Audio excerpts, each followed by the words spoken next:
Hello guys, magandang hapon sa inyo lahat. Ito ang inyong Tatay John. Nandito ko ngayon sa kalye ng Santa Ana Quirino Avenue. Yan ha. At saka GP Laurel. Dito yan sa Lagpasan Gmall stoplight. Dahil may pinuntahan na yung Tatay John doon sa Victoria Mall. Nag-window shop.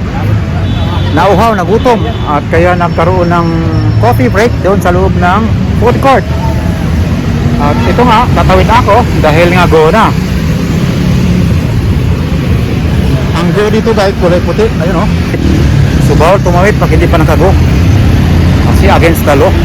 Against the traffic violation yan. So kailangan tatawid ka na nakaputi yung tao. So ito guys, naglalakad ako dito guys. Pawid na. Gusto ko lang na mapanood nyo ang aking walking and standing vlog dito sa Davao City. At ito guys, dadaan ako dito sa mga nagre-repair na mga motor. Kita nyo guys, napakaraming motor dito. Pero hindi tayo dadaan dyan kasi maraming grasya. Baka ma-slide yung ating sapatos dahil ang ating sapatos wala nang spike. Ano? Luma na yung sapatos natin, hindi pa napalitan. Saka natin palit dyan pag nakatrabaho na tayo. So daan muna ako dito guys sa Lazada. At napasok ulit ako dito sa loob dahil wala nang grasa. Magrasa kasi doon sa dadaanan ko, kaya umiwas ako doon. Dito tayo dadaan sa Skinita o dito sa walkway. Kita mo dito guys, napakalinis. Walang mga vendors. Diba sa Manila pag ganito ang daming vendors, dito wala huh? Kasi nga bawal. Ito pala ang Southern Philippine Medical Center. Yan o. Sa loob meron siyang parang park. So ang ganda diba. So sarap ng hangin dito guys. Ang lamig. Malamig ang kanyang hangin. Mati ang simoy ng hangin. Napakasarap hanggabin sa Bisaya pa.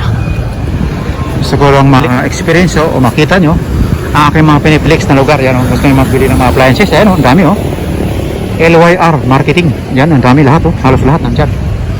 So ito, yung kalsada dito kasi ang ganda ng mga drainage diba?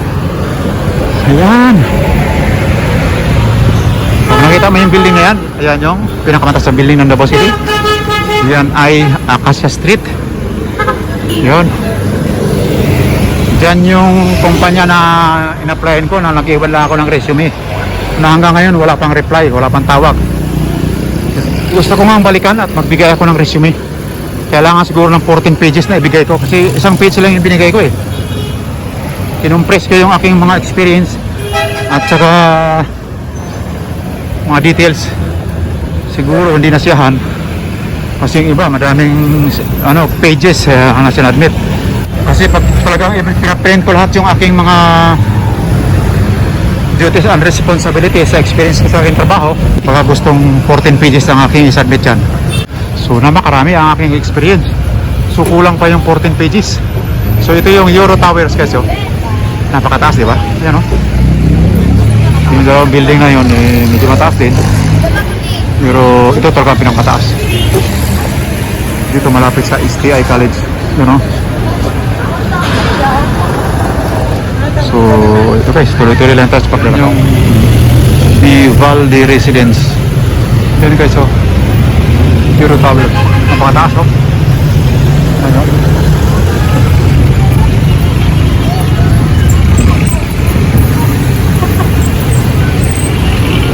Yan yung pinakamatas sa building dito sa Davao City guys. 6th floor.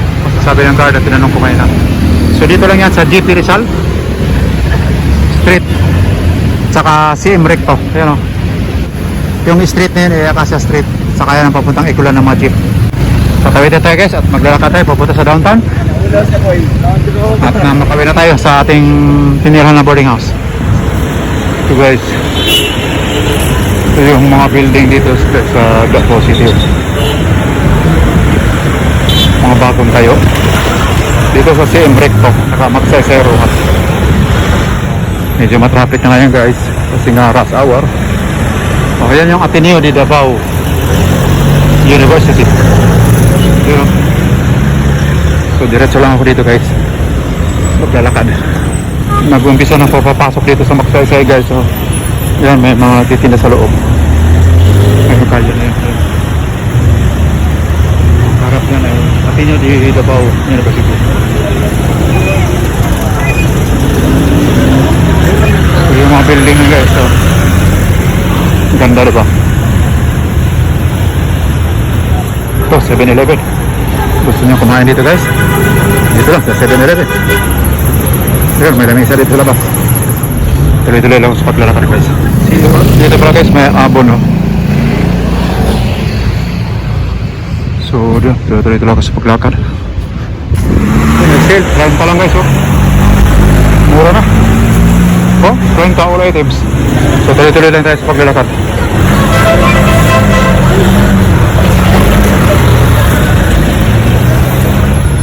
So, dito lang ako guys sa downtown. Pupunta lang ako dito sa bandang Unisap dahil meron akong inquire dito na mga titignan. So dito lang ako guys sa tawid guys at ako sasakay ng bangka. Diyan sa lugar na yan, diyan ako dito so sasakay ng bangka. So ilang mga vlog sa dito na siyang kaya mag-like, mag-share at mag-subscribe sa akin. Dito na ito, Jungay TV. Bye bye!